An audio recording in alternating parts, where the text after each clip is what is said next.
get started. Welcome back from lunch. So this morning I showed you the Simplex method, the primal version, the dual version, how to put it together in a two-phase algorithm to solve a problem from beginning to end.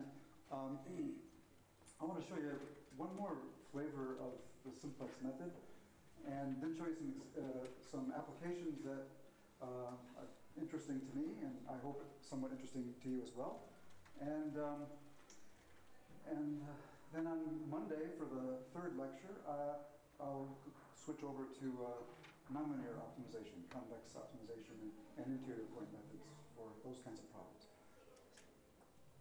Okay, so here's the last version of the Simplex method. I call it the parametric self-dual Simplex method. It doesn't have two phases like the ones I was showing you earlier. It sort of does the whole thing all at once. So to explain it, let me start with this example. And so here we have a problem. It's primal and feasible because of this minus. The zero solution is primal and feasible because of the -4 here. And the dual problem would be infeasible because of this +11 and this +2 in the objective function. So we're both primal and dual infeasible. And that's the typical situation. And the question is, what should we do about it? The idea here is to introduce, if you like, both a fake objective function and a fake right-hand side all at once, but also do it in a parametric manner. So we have this parameter mu that appears in the objective function, and it appears in the right-hand side. So I'm adding 5 plus 1 mu, 4 plus 1 mu, 6 plus 1 mu, and so forth. Now, so these are being added, and these are being subtracted. And the point of doing this is that for mu very large, the solution associated with this dictionary, in other words, all the x's equal to 0, will be optimal. Because for mu sufficiently large, all of these things will be positive, and all of these things, all these coefficients will be negative. And that's what it takes to be optimal, can't be improved. In fact, we can figure out exactly what value of mu achieves that by writing down a bunch of inequalities, which I think I have shown probably on the next slide. You know what, maybe I'll just do it on the board. It's a little easier, so you can see it as I do it. So we want -3 minus mu to be a negative number. We want 11 minus mu to be a negative number. We want 2 minus mu to be a negative number. We want 5 plus mu to be positive. We want 4 plus mu to be positive. We want 6 plus mu to be positive. And I'm almost out of space, but just making it here, minus 4 plus mu to be positive. We rewrite these things. This says that mu is greater than or equal to -3. That's sort of no problem. This says mu is greater than or equal to 11. This says mu is greater than or equal to 2. This one says mu is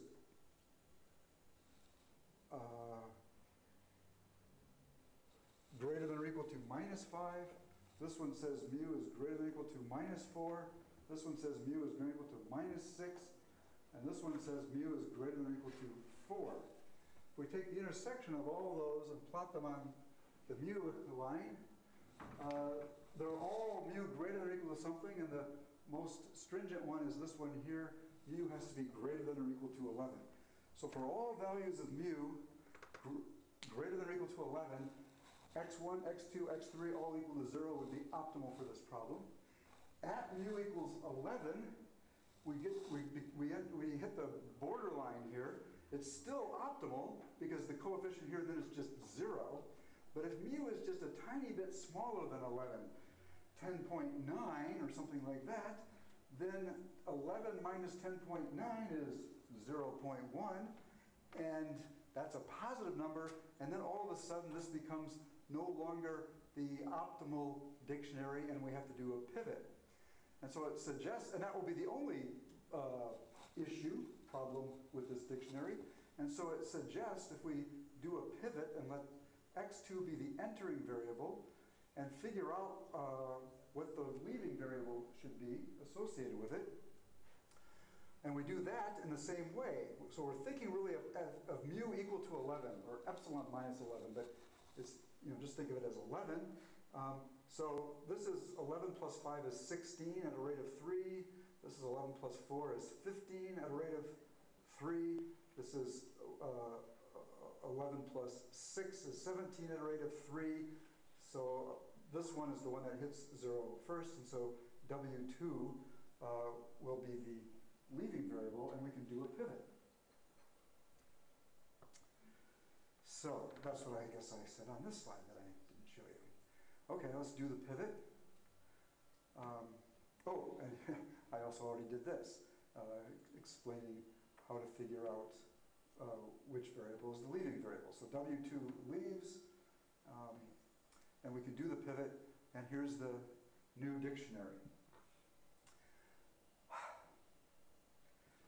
We can write down the new inequalities, and maybe again it might be useful to do them on the board here. How does this work?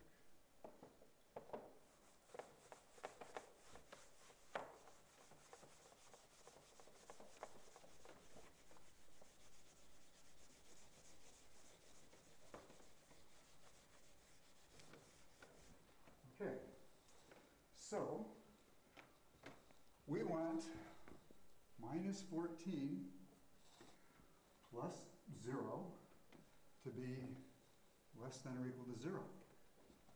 That's sort of easy. We want 3 2/3 plus 1/3 mu to be less than or equal to 0. We want 2 minus mu to be less than or equal to 0. We want 1 to be greater than or equal to 0. We want 4/3 plus 1/3 mu to be greater than or equal to 0. We want 2 to be greater than or equal to 0. And we want minus 4 plus mu to be greater than or equal to 0. Okay, this one's sort of automatic, and this one's sort of automatic, and this one's sort of, oops, not that one. This one's automatic. The inequality here says that mu is less than or equal to, oh, do I have a mistake here? I lost the minus sign. Thank you. Good. So we bring the 3 2/3 to the other side. Was it 11/3? So we multiply by 3. We want mu to be less than or equal to 11. And here we want mu to be greater than or equal to 2. And here, if I bring that to the other side, I want mu to be greater than or equal to minus 4. And if I bring 4 to the other side, I want mu to be greater than or equal to 4. And now again, if I plot this on the line, the mu axis here, I have mu less than or equal to 11. So it's everything this way. I have mu greater than or equal to 2. Everything to the right of that. Those things are irrelevant. I have mu greater than or equal to minus 4. I have mu greater than or equal to plus 4, which is say here. And the intersection of all these intervals is this interval here from 4 to 11. It's interesting. The previous interval was everything bigger than 11. Mu had to be bigger than 11. Now mu has to be smaller than 11, but bigger than 4. And by the way, it's useful to see where this 11 comes from here. It comes from that second inequality I wrote down, which corresponds to the second column. That's the column that used to have mu greater than 11 before I did the pivot. So before I did that pivot, that same column gave me the constraint that mu is greater than or equal to 11. I did the pivot that inverted that inequality, and now mu is less than or equal to 11. By doing my pivot correctly, by doing a legal pivot, a legal primal pivot, I preserve the property that for mu tiny bit less than 11, 10.9, I preserve the property that this is a legitimate dictionary. In fact, I did the pivot to fix that one thing at 10.9. And so for mu large enough, close enough to 11, this should still be optimal. And in fact, for mu equal to 11, this must still be optimal if I do the pivot correctly. And I did. So for mu equal to 11, this is still optimal. And now we can reduce mu to 4. And of course, the nice thing about all this is that we're trying to reduce mu to 0 because that's how we perturb things, and we'd like to get rid of that perturbation. And so we've made some good progress here. And what do we have to do next? Well, now we see that 4 is the blocking inequality. The inequality that gives us the 4 is the blocking inequality, which is the last one. That corresponds to this row here, that W4 equals minus 4, blah, blah, blah. So at mu equals 4, everything is good, and this right-hand side value is equal to 0. And if mu goes to a tiny bit less, this becomes a negative number where everything else is still good. And therefore, it suggests doing a dual pivot where I've identified this as the leaving variable. I look across here for entering variables. And so, let's see, I need to look for things with a plus sign here because I don't have the text box with a minus in front of it. So I'm looking for things with a plus sign. So I look at both of these, and I have to do this little ratio kind of thing. This is at 14, going at a rate of 3, and so I can go a little bit less than 5. This one's at 2, minus 4, so this is minus 2, and I forget the minus signs because I'm a negative transpose, it's a 2. So 2 minus mu is a 2 in the dual at mu equals 4. And so that's 2 going at a rate 5. So this is going at a fast rate, it doesn't have very far to go. So this has got to be the entering variable. So it's exactly the same thing that I've already showed you, that you identify either a leaving or entering variable by these mu inequalities. You identify the other variable, the corresponding one, by these ratio kind of calculations that we've been doing before. You get a pair, an entering and leaving variable, and then you just rearrange the equations to get to a new dictionary. So if we do that here, here it is. Oh, this is the same dictionary, isn't it? Those are the same numbers, right? Yes. So I have a pivot tool to illustrate this. In fact, maybe I should do some of these on the pivot tool. I think it's a little bit fun. Is that it? That's it. Let's generate a random problem. So here we have it.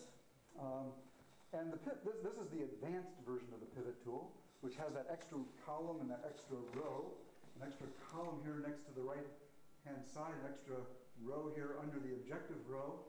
This is exactly the same as we had in the two-phase simplex method. I'm just interpreting it differently now. I'm interpreting it as this times mu, this times mu, this time, etc. I don't write the mu's here because I use this same tool for all these different algorithms. So when I'm doing this version of the algorithm, I think of these numbers as multiplying mu, and I think of this second row, all these numbers as multiplying mu, and trying to do this parametric method. And in fact, the tool shows me here what range of mu values are optimal. 1,000 is my abbreviation for infinity, because just like I didn't know how to make an epsilon in Java, I didn't know how to make an infinity symbol either. So I just put 1,000. Anyway, so there's the initial dictionary. It goes down to the initial range of mu's. It goes down to 11. The 11 is obviously generated by this variable here getting blocked. 11 minus mu is supposed to be less or equal to 0, which means mu is greater or equal to 11. So this becomes my entering variable. I do the usual thing. I look for positive numbers inside the text field, so the whole thing is negative. So that's a 0. This is a negative, so it's going down at a rate of 2, starting at 10 plus 1 times 11. So starting at 21, going down at a rate of 2. Starting at 17, going down to rate 3. Okay, that's going to hit 0 quicker. This one has a negative sign, so I don't have to worry about this one. This one's 23, going down to rate 5. That's the fastest one. That's going to hit 0 first. It's 23 because it's 12 plus 11. So this is the one that's going to hit 0 first. I have to do all those ratio calculations in my head, evaluating them at the current value of mu. So it's the last row, and it's the second column. I do the pivot. And it shows me automatically the new range of mu values. It does all those ratios that these kind of, sorry, not the ratios, but it does all these inequalities to get the range of mu values. And so now it's determined that mu equals 3 is the smallest one. Where is that mu equals 3 coming from? That mu greater equal to 3? It's coming from, I believe, this inequality here. That number looks 3 times bigger than that number. That one doesn't look like it, and that one doesn't look like it. By the way, I only have to look at the purple ones because all of the ones that are not purple have an inequality that's satisfied with mu equals 0. So those are all happy at mu equals 0. And so the ones that don't have a purple are okay. They can't possibly be giving me the inequality mu greater equal to 3. So I only have to look at the primal and dual infeasible ones, and I quickly see that this is the one that gives me this ratio of 3 here. And if you want to think about it carefully, the assertion is that minus 1.2 plus 0.4 mu should be greater than or equal to 0. Bring that to the other side, divide by 0.4, yes, that's 3. There you go. So this is now going to be a dual pivot. So I have to look across here for things which in total have a plus sign. In other words, a minus sign inside the little text field here. So I have to look at this one and this one. This one's going at a much larger rate. You know,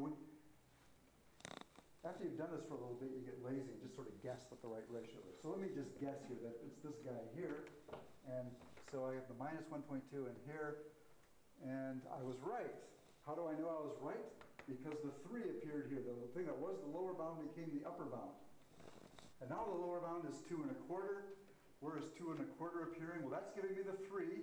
By the way, that's the same row that we were looking at before. It used to give me a lower bound of 3. That's giving me an upper bound of 3. But now I look at the purples here. So which one's giving me 2 1/4? That's giving me something smaller than 2 1/4. That looks like 2 1/4. So this is the entering variable. I look down here for the numbers that are positive inside the text field. And so I have just these 3 to look at. This one's going at the highest rate. No, heck, well, that is a bigger number than 0.5. But let's just be bold and guess that it's W2 and W3. I could be wrong without actually doing the calculation, but I'm lucky and I'm right. And now this dictionary is optimal for mu values between 0 and 2.25. Hey, 0 is exactly what I want. 0 is my mu equals 0 is the original problem. So this is the optimal solution to the original problem. x1 is equal to 0, x2 is equal to 2, x3 is equal to 2. That's the optimal solution. The objective function is equal to 30. So we can get the HAL 9000 computer telling us we get it right. Shall we do one more because it's fun? I'll do it quick. See how fast I am here. Oh, there's a tie here, so that always is fun. Let me pick the first one. Okay. Oh, one pivot and I'm done. Okay. Gotta love it. Okay, there's again a tie. There's the -5 there and the +5 here. I like primal pivots better. They're easier. And furthermore, this column only has one plus field, which is nice. I don't even have to do ratios. I know that it has to be that one. Ooh. Look at what I have here, 4.2. Where's the 4.2 coming from? Where is the 4.2 coming from? Oh, it's here. That's 4.2 right there. So x1 enters, and as I look down here, oh, they're all minus signs. What happens when they're all minus? Somebody said it. Unbounded. All those fields are minus. There's a minus in front, which makes the whole thing plus. All these things go up. This is unbounded. This is, so here's something I haven't told you yet. This is unbounded at mu equals a tiny bit less than 4.2. We want to know about mu equals 0. And so there's a little bit of thinking that you have to do here. And actually in my book, it's an exercise, because I never like to go through it in lecture, and so I'm not going to go through it now. I'll just tell you the result. This problem is unbounded at a value of mu, positive value of mu, 4.2, or a little bit less. That means it's primal unbounded. That means it's dual and feasible at that value of mu.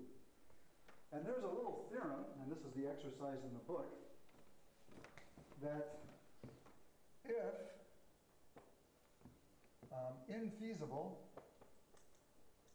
at some value of mu, say greater than 0, then, let me put primal infeasible. Then it's also primal infeasible at mu equals 0. And I could change the word primal to the word dual, and the same assertion would be true. And that's actually an easy exercise, and so let me not waste time at it. But what that tells us is, we've identified that the primal is unbounded. That means the dual is infeasible at that value of mu. And if the dual is infeasible at some positive value of mu, then the dual is infeasible at mu equals 0, and that's the problem we were interested in. And so, it's dual infeasible. And that's why I clicked this button here. Thank you for a very enjoyable game. This algorithm does not definitively detect unboundedness. You know, if you find out something that's dual and feasible, it's probably primal unbounded. But I showed you that example this morning that was both primal and dual and feasible. That's a possibility. And this algorithm does not detect directly unboundedness. It only detects infeasibility.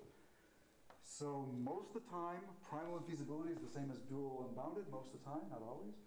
Dual infeasibility is usually the same as primal unbounded, but not always. Anyway, so you have to be a little bit careful there. But it's rare that you have primal and dual infeasible problems. Okay, maybe that's enough playing with the pivot tool. Let's go back here. Is this it? This is where I was, right? Okay. So I think now we can jump ahead a few slides where I went through this particular example one step at a time, figuring out who should enter and who should leave. It's all the same. Took 4 pivots. Eventually, in this particular problem, we got to the final situation where mu could be between -1 and 2, and therefore we assert that the current dictionary is optimal. It's easy, of course, to see that it's optimal because there are no purples. When there are no purple highlights, it means all of these are the right sign, all these are the right sign. It means with mu equals 0, everything has the right sign. So you can easily see it that way, or you can see it by looking at the mu range that the pivot tool gives you. Okay, this is my favorite method. And here are my top 10 reasons. First reason, you can pick the perturbation any way you like. I didn't have to start with all ones. I could put something else there. And there's lots of things you might want to put there. Let me go back and mention. Let's just generate another random problem. Earth degenerate. I don't have to have all ones here. For example, the ones that were already of the right sign, why worry about them? They didn't have to be perturbed. Those don't have to be perturbed. This doesn't have to be perturbed. And this doesn't have to be perturbed. I could do that. Shall we try it? I could start like that because my original claim is still correct. For mu large, this is okay. In fact, my little mu calculator thing down here indicates that it's okay. All right, now I got lots of ties. Everything is at mu equals 2. That's kind of boring, but that's the way it is. Well, let's pick W5 as the leading variable. I could pick any of them. The reason I picked that one is because as I look across this row here, I see only one negative number in that text field in that row, and so I don't have to do any ratios to figure out that x1 would have to be the entering variable. So let me click that. We had all those ties, and that creates a degeneracy. And the degeneracy is manifest by the fact that now mu has to be between 2 and 2. So rather than it being an interval of some extent, that interval has collapsed to a single point. That's what happens in this context when you get degeneracy. But in the algorithms I showed you this morning, we could have degeneracy, and we did degenerate pivots, and we saw that that could be a problem. Rare, but a problem. And anyway, we could have degenerate pivots here, but the algorithm doesn't change, so we still formally do the same thing. So I ask myself, what's giving me this lower bound of 2? And I believe it's this column here, because this is 2 minus mu should be less than or equal to 0. That says mu is greater than or equal to 2. So W5 is the entering variable. I look down this column for fields that have a positive number in the text field. So the 3 and the 4 are candidates. So let's see, we got to do a little ratioing here. We're at minus 6 plus 3 times 2 is 6. Oh, that's 0. That's the degeneracy. That was the other choice. So, okay, we're going to do a degenerate pivot because that's the one. And because this is a positive number here, this is an issue. We're going to do a degenerate pivot right there, and I don't really have any choice. So it stays at 2 because we did a degenerate pivot. And now let's look at this thing. Oh boy. Maybe we're going to cycle. What do you think? It's possible. So we have minus 2 plus mu should be greater than or equal to 0. That means mu is greater than or equal to 2, and this means mu is greater than or equal to 2. I've got two choices again. Oh, look at this one. This one has all minus signs. That doesn't help because this is a dual pivot, so those are all good. This one has all plus signs. This row right here tells me primal and feasible. Okay, so this problem is a little bit easier than it might have been, but anyway, it's what it is. This particular problem is primal and feasible. So the point of this, of course, is that I didn't have to start with all ones here and all ones there. I could start how I like. And sometimes I might be motivated to leave a lot of those to be 0, because that makes fewer calculations, fewer of these inequalities to write down. That could be useful. There are other reasons to like doing that, which I will mention right now. We can pick them any way we like. I just showed you one way. Let me tell you the most important reason, the best way of picking these things. Pick them randomly. If I randomly pick those perturbations independently and identically distributed, it doesn't even have to be identically distributed, independently of each other, each with a density on the real line, so that the distribution, I don't mean randomly like 1 and 2 with probably a half, I mean randomly with a density on the real line. So that 2 of them being equal is like an event of probability 0. If you pick them all randomly and independently, so that pairs of them being equal, or any given linear combination being equal to something specific has probability 0. If you do that, then you'll never, ever encounter degeneracy. Because the only way you can have degeneracy is if you get a linear combination of these perturbations. As you do these pivots, you're getting linear combinations of these original perturbations. And to get a degeneracy means 2 rows coming out exactly the same. That's 2 different linear combinations of these random variables being the same value. That's probably 0 event. So randomized perturbation is a perfect way of solving the degeneracy problem. I totally recommend it. And of course, as is clear, the perturbations don't have to be small. I chose 1s by default. They don't have to be small. They can be whatever you like. So it's not one of these numerical things where you perturb by a little bit to make things look, you perturb it and change the problem. These perturbations aren't changing the problem because these perturbations go away when mu equals 0. So some algorithms proposed for various things. We'll introduce perturbation methods where you change the problem to make it okay, and the change is fundamental, and therefore the change must be small. Here the change is parametric, and so it's not fundamental. The change goes away at optimality, and so the perturbation doesn't have to be small. And in the optimal dictionary, the perturbation is completely gone, so there's no need to do any kind of removing things, having artificial objectives and getting rid of them and this and that. It just goes away. U is equal to 0, you just ignore those rows and those columns. In some real-world problems, and I will talk a little bit more about this later, probably not today, but on Monday, a natural perturbation exists. And obviously I pulled this slide from my lectures at Princeton and forgot to remove this little comment. But I will, next lecture, give some natural perturbations. And also, the average case performance of this algorithm has an interesting analysis, which I will talk about today. Okay, there's only 6 reasons, not 10. My mistake. Okay, so that's my favorite version of the simplex method. And I will try to make some more reasons why it's clear as we go. But let me show you an example of a problem that I think is interesting. And I want to use this problem also to illustrate some methods, because I have a little animation of the algorithm on this problem. It's hard to animate algorithms when you're in high dimension.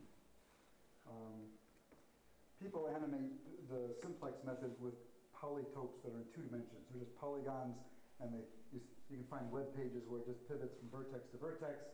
But it's just in 2 dimensions, and in my opinion, it doesn't really give you the sense of how things are when you're in high dimension. So it's fun to try to think of examples that can be animated nicely in high dimensions, and so that's why I'm showing you this one. The problem is a physical problem. The problem's in 3 dimensions. I've actually only drawn it in 2 dimensions. We're going to build a structure made out of beams. So the problem is very finite dimensional, very real world, but the linear programming problem that I'm going to introduce in a few minutes has many, many variables and many, many constraints. But yet we can draw a picture of it as we go by looking at the physical problem associated with any solution. So here's the thing. We're trying to build a structure. We've got nodes, which represent where the beams of this structure will be attached.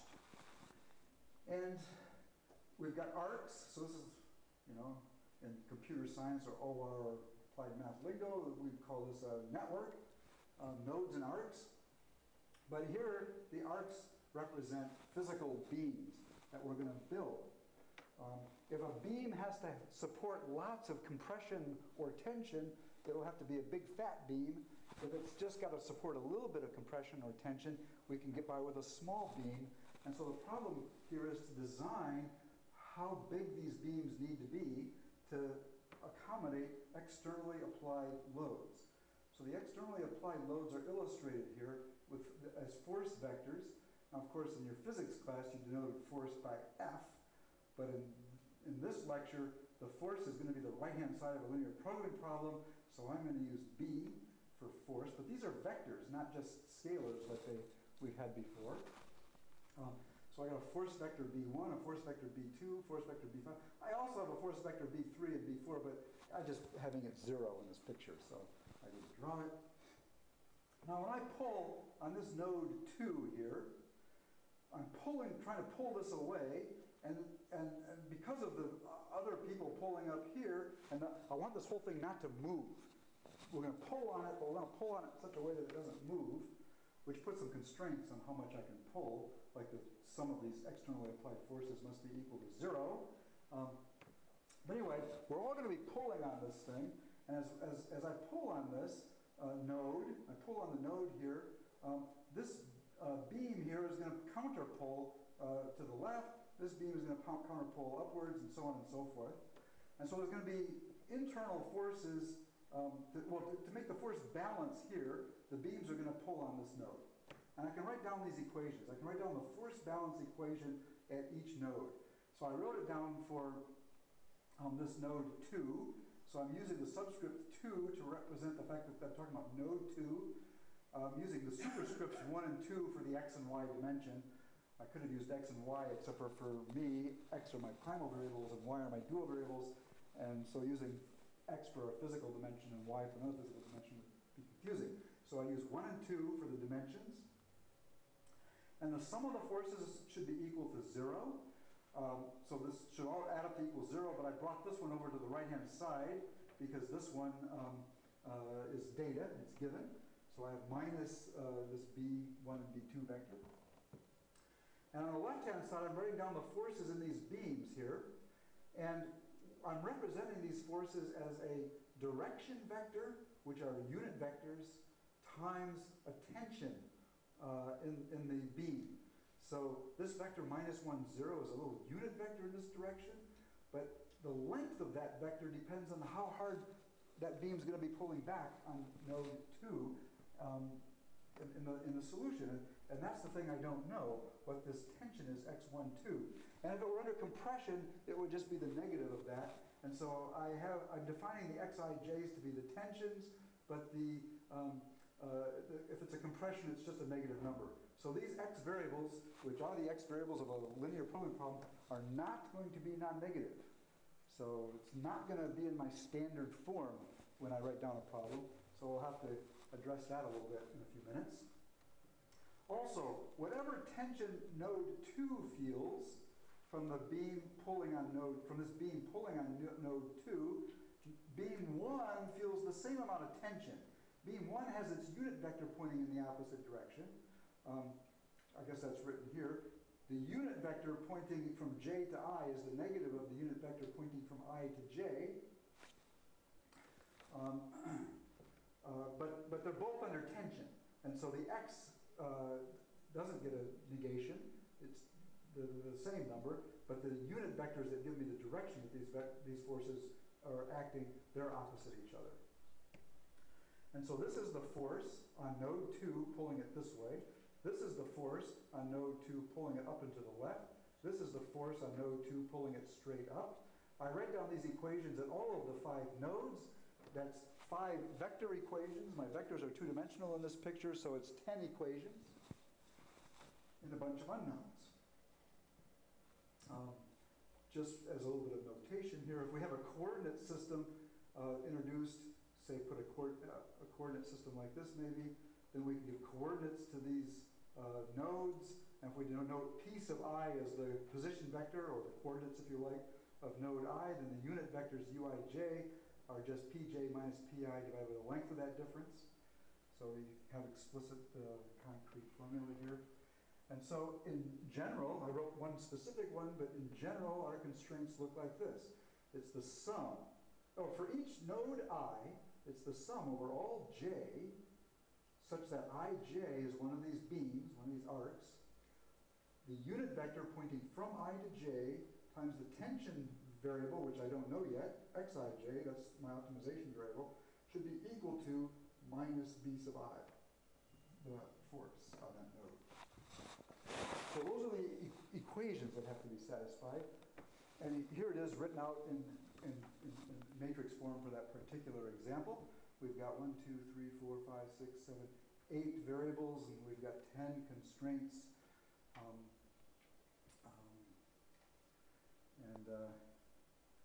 Let's see here. But there are some redundancies in these constraints, because as I said, these forces have to add up to 0. The x component of these forces have to add up to 0. The vertical components of these forces have to add up to 0. So there are two redundancies. Actually, there's a third redundancy, that the total torque has to be 0. So without going into it, because it would take us too far afield, there are 3 redundancies in this system here. And so even though it looks like this is overdetermined, it's actually underdetermined. I only have 7 constraints, 8 variables. So this is an underdetermined system. By the way, for those of you who know network flow problems, it looks a bit like a network flow problem because every column has a +1 and a -1. At least that's what happens in network flow problems, for those of you who know. Every column has a +1 and a -1. Here, every column has a unit vector and the negative of that unit vector in 2 dimensions, or if we did it in 3 dimensions, it would be little unit 3 vectors. So this class of problems is very similar to network flows. And so you can see that if I added up all the columns, all the rows, I would get 0 equals 0. Even if I added up the rows associated with the x variables, with the horizontal constraint, with the horizontal direction of force, I would get 0. If I add up the even rows, I would also get 0. So the redundancies are clear. Okay, what's the optimization problem? The optimization problem is to minimize the total weight of this structure, because we're going to put it on some spacecraft and fly it to Jupiter, and it's expensive, and the heavier this thing is, the more it costs in fuel to launch this thing. And so we want to make this the lightest structure possible that will handle the forces that are going to be applied to it. And so I want to minimize the weight. And now this part is, in a real model, you'd have to be a little bit more careful here, but I put something simple just to make it easy to explain. The weight is the sum over all arcs of the length of the arc, which I'm denoting by Lij, that's data, times the cross-sectional area of the arc. And that cross-sectional area ought to be proportional to the tension or compression in that beam. And so if that beam is under tension or compression, a lot of it, then I need a big number here. And so put the absolute value of Xij as my measure of how much cross-sectional area I need for this beam. And if that's correct, then this would give me the total volume. And then, of course, the weight is just the density of the material times the volume. So this is the optimization problem we want to solve.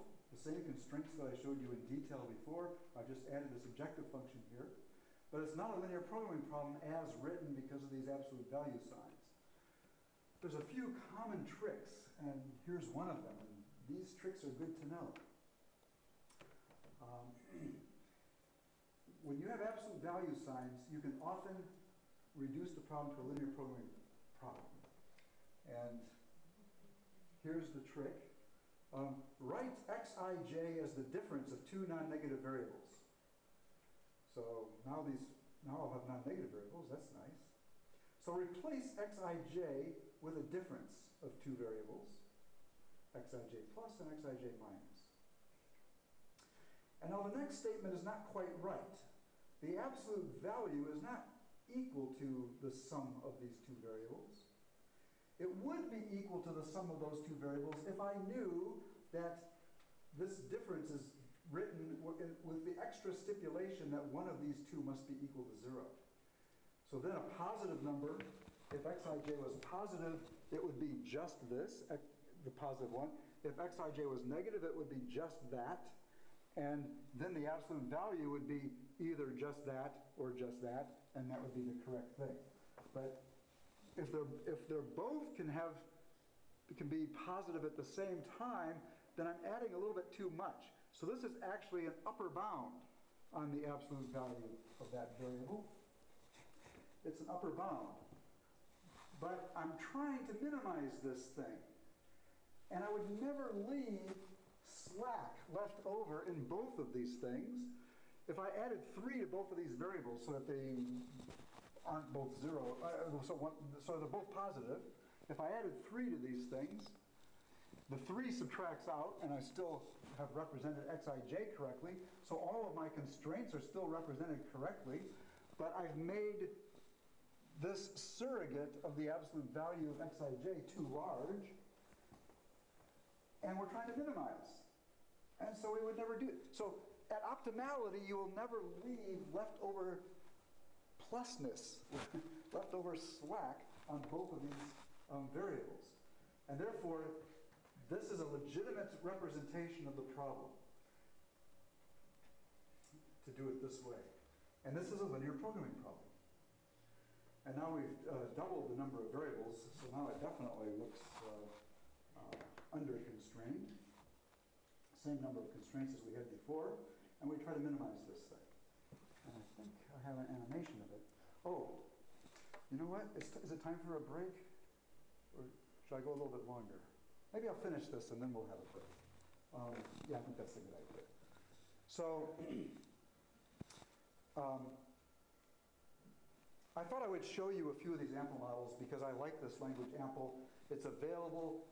I'm going to show you on Monday how you can write your own programs in ample and solve them with any one of about 50 different optimization programs on a website. And it's an easy language to learn. I'm not going to actually teach it to you here. I just want to show it to you so you get a little bit of a sense of it. By the way, ample, the name of it is kind of fun. I don't know how many of you know the history of ancient programming languages. Some of the original programming, you had your machine language, of course, and then you had assembly language, and back in the, what was it, the 50s, or maybe, I don't know, something around 1950s, Fortran was invented. Fortran 77 was a modern version of Fortran at one point. And there was another language which you may never have heard of. How many people have heard of COBOL? Oh, you've all heard of it. Good. Ah, beautiful. Okay. I've never written a program in COBOL.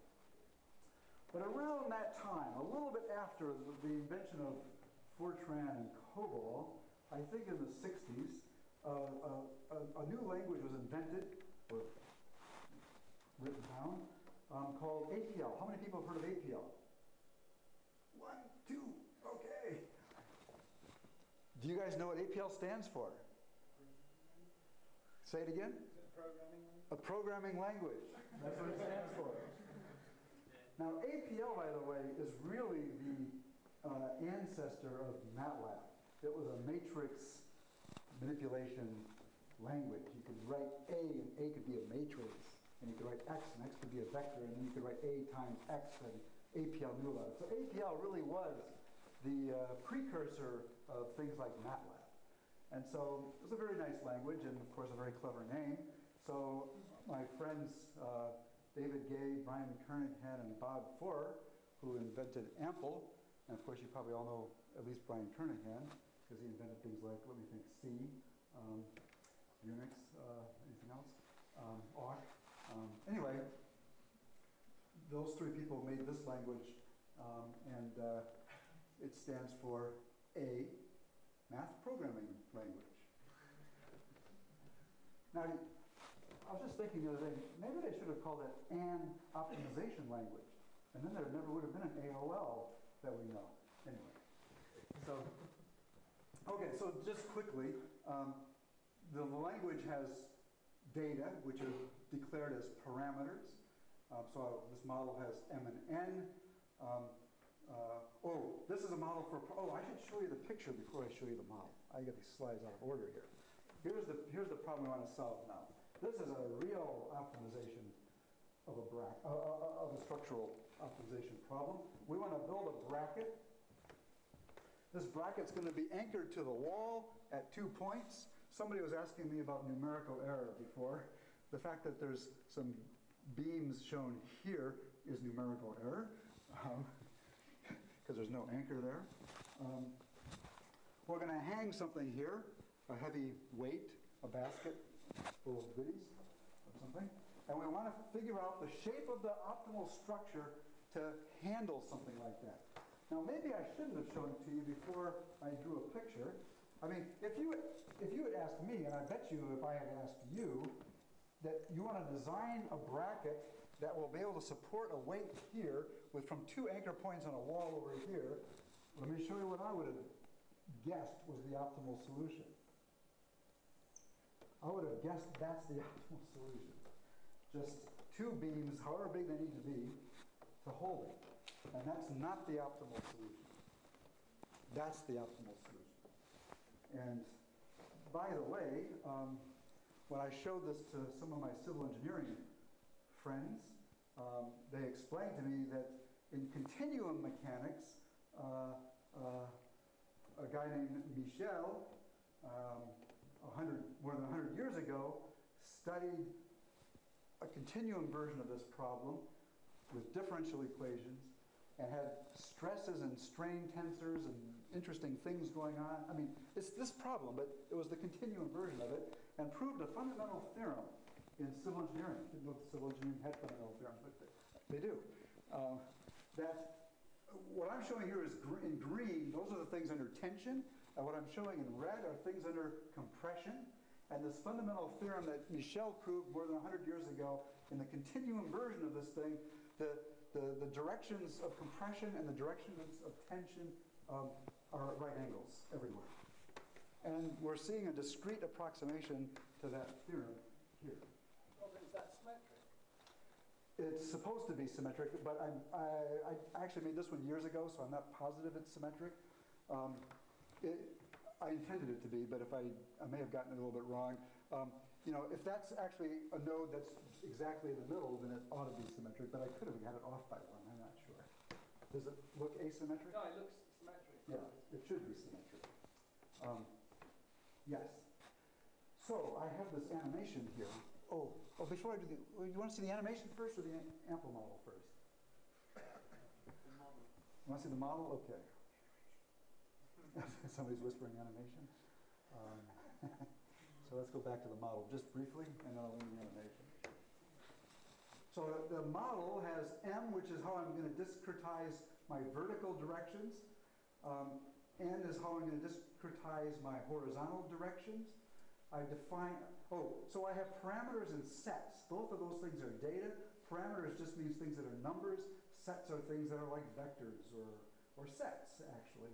These don't even have to have numerical things in them. They can have strings in here. So this is a very high-level kind of language.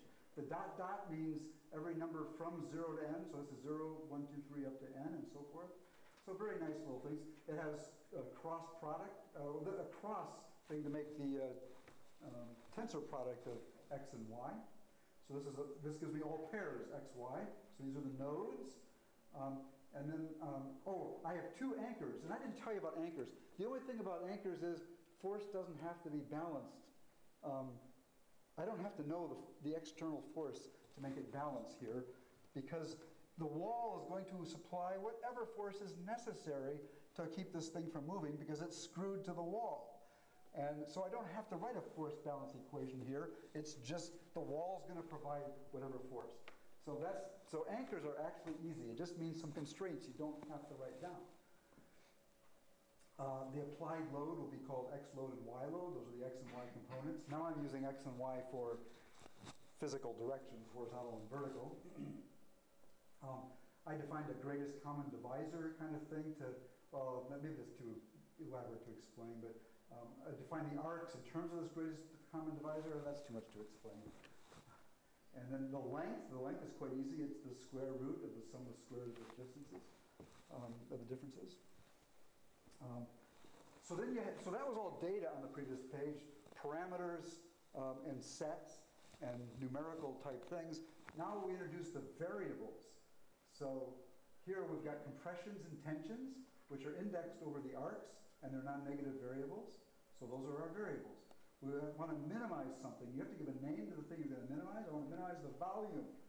Subject to, the volume is defined as the sum over all arcs, the length of the arc, times the compression at that arc plus the tension at that arc. That's exactly how I had my model before.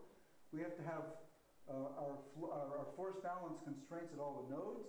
So I have to have the horizontal component of force be balanced, and I have to have the vertical component of force be balanced.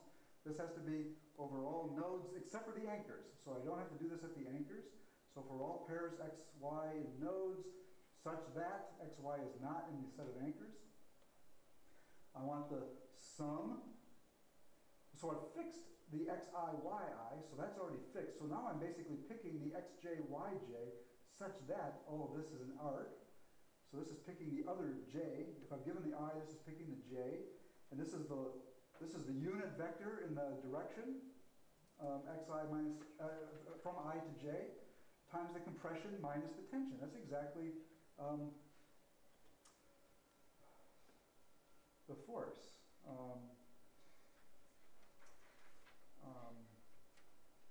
Oh, yes. So sometimes, so I've listed my arcs only, the arcs are undirected, and so some of the arcs will be be listed as 1, 2, but there's also a 2, 1, but I didn't put that in my set of arcs, so I actually have to write down two kinds of constraints, when the eye appears as the first component of the pair, and when the eye appears as the second component of the pair.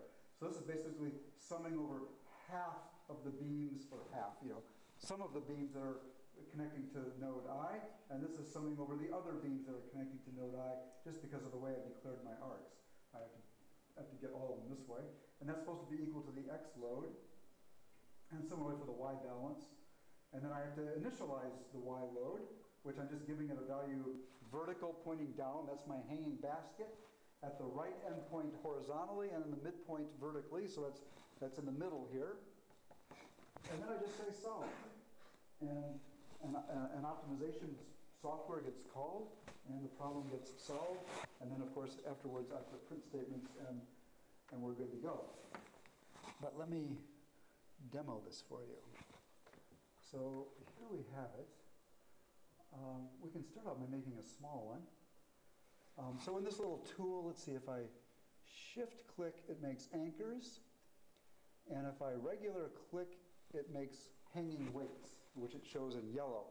I can give the force vector of the load by editing these fields here, but the default is that it's a vertical load pointing downward. So something is being pulled down by gravity whenever I do a regular click, and regular clicks show up as yellow, and shift clicks make anchors, and they show up as purple. And now if I hit solve, this thing is going to go pretty fast, so watch it quickly.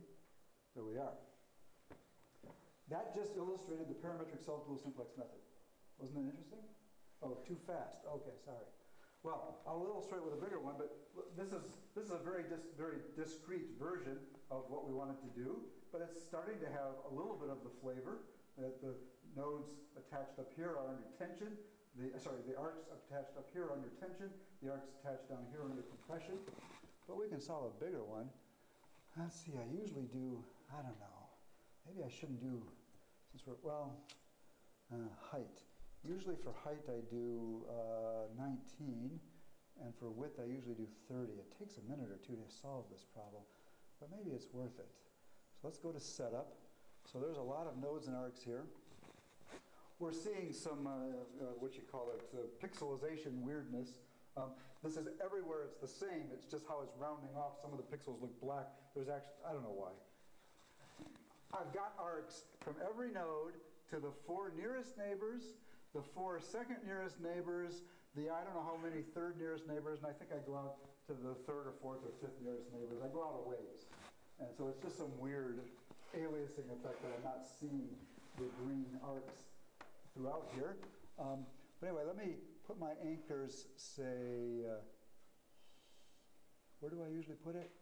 I usually put it here, and is it purple? Yes. I usually put it there and there, and then I put the hanging basket over here. Is that exactly in the middle? Okay, and then we say solve. Oh, interesting. That's not the parametric self-dual simplex now. I got the wrong applet running here. I wanted to illustrate both, so that's okay. This is affine animate. This is an interior point method that I just illustrated. See how beautiful it was and how fast it was? Let me see if I can find the, how come I didn't get the right one? That's confusing to me.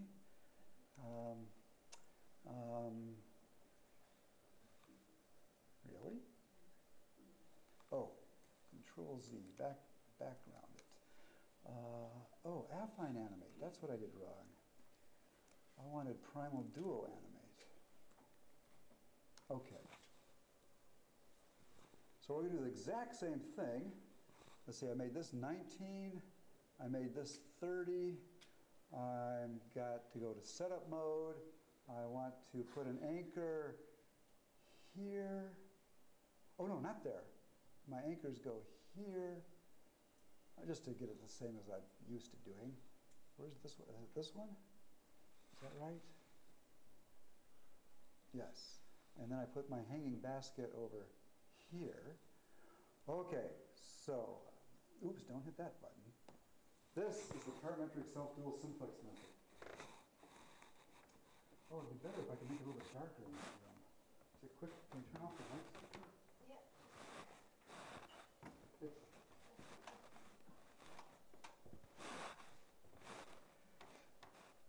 So we've got these anchors.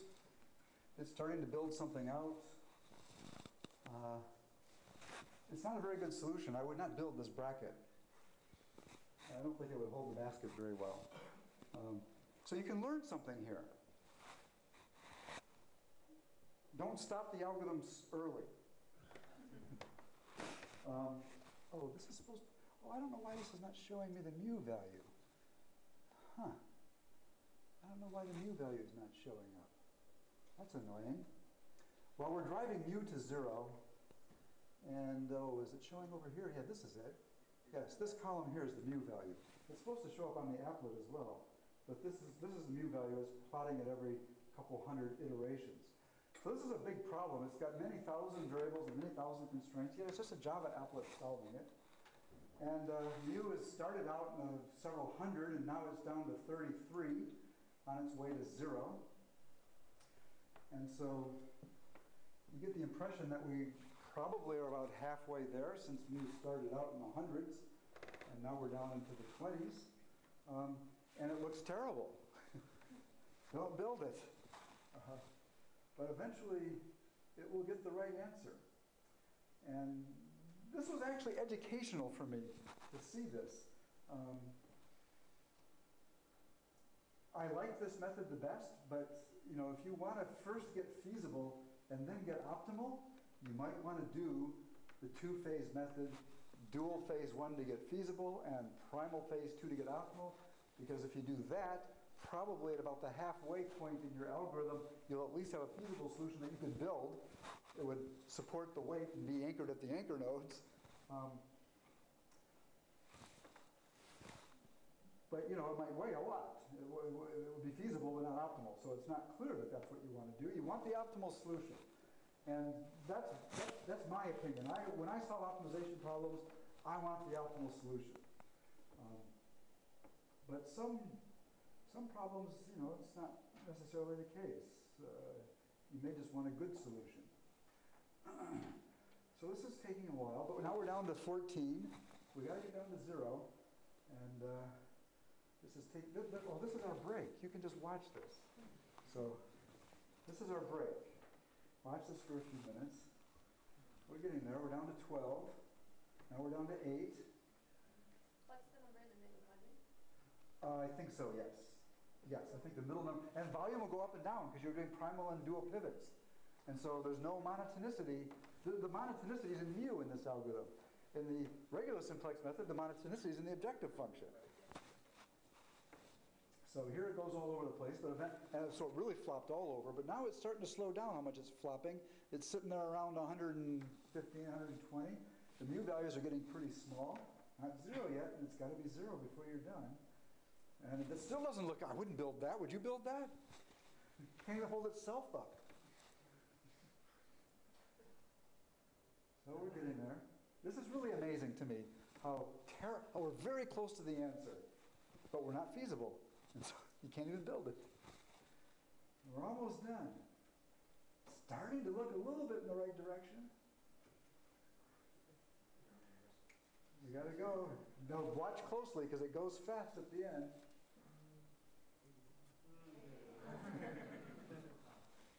So, I have 2 animations to show you. I showed them to you in reverse order from what I intended.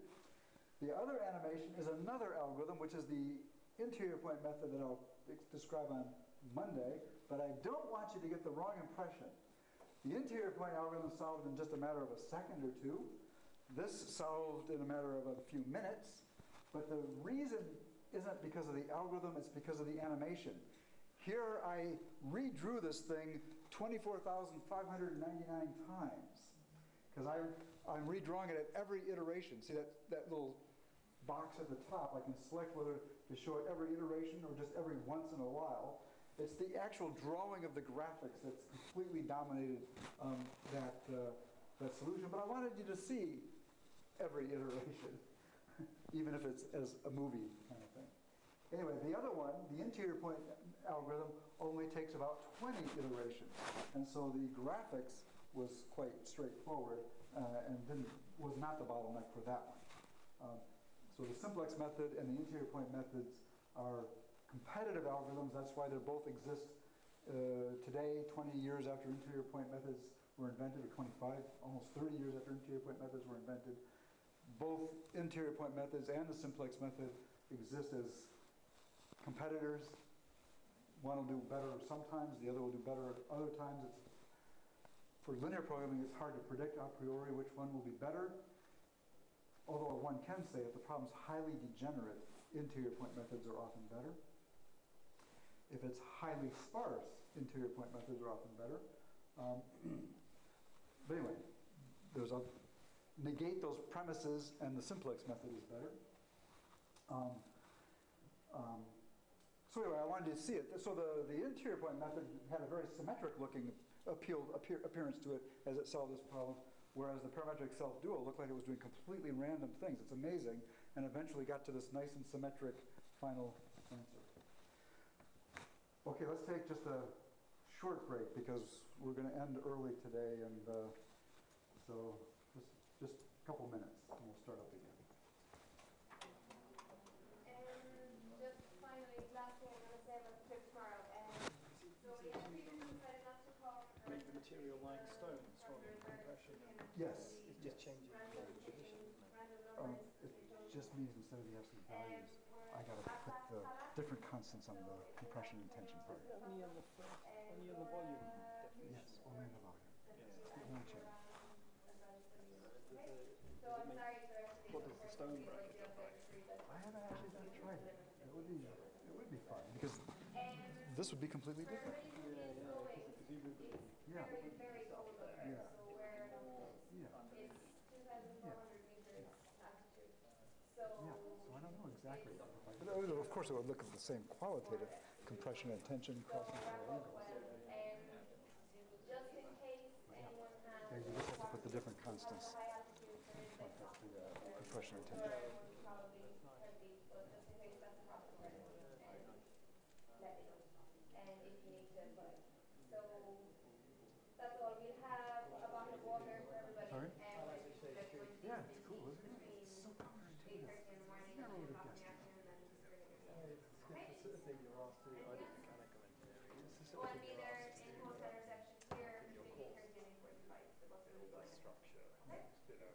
build a bridge, force an egg out. And you're always thinking, and then I guess Formula One, big racing, similar stuff.